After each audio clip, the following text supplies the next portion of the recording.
So I was essentially taught by females for my entire life. My dad was present. He taught me things like computers and sports, yada yada. But the vast majority of things I learned at home were from my mom and my sisters. I could go off in any number of directions, like my sisters made me play with dolls, so they turned me into a soy boy. They taught me patience and how to solve problems with diplomacy instead of violence. Or they taught me how to be a nerd, because they showed me all the nerdy stuff that they were into. Really, I can't imagine what it would be like to have a brother or even a younger sibling, because my having two older sisters very much shaped the kind of person that I am today. I've always been pretty competitive, so I got involved in a lot of the same things that my sisters got involved in and tried to beat them at liking the thing.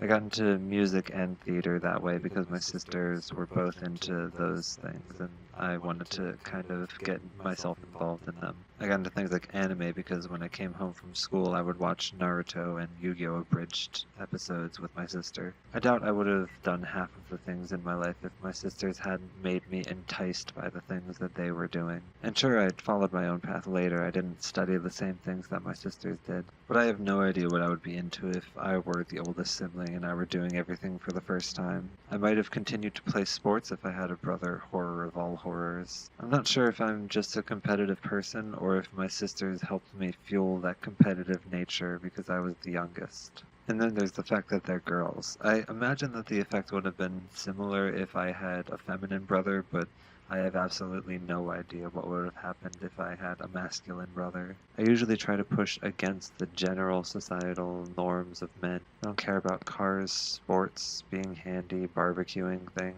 But I guess it's impossible to tell exactly how I would be different if I had different siblings. I find that I can be interested in pretty much anything. Just about anything that a person can possibly be interested in, I find to be at least moderately interesting. Especially if I'm feeding off of the energy of a person who's talking about the things that they like. So even though I'm not into sports myself, I have no doubt that I could get into sports if I hung out with people who were into sports. I found this difficult to control in the past, trying to not just become a jack of all trades. But it's nice when I'm trying to relate with someone that I can genuinely be interested in something if they are. Long story short, I don't know, my sisters have affected pretty much everything about me. Now if you'll excuse me, I'm going to go watch the Frozen 2 trailer again.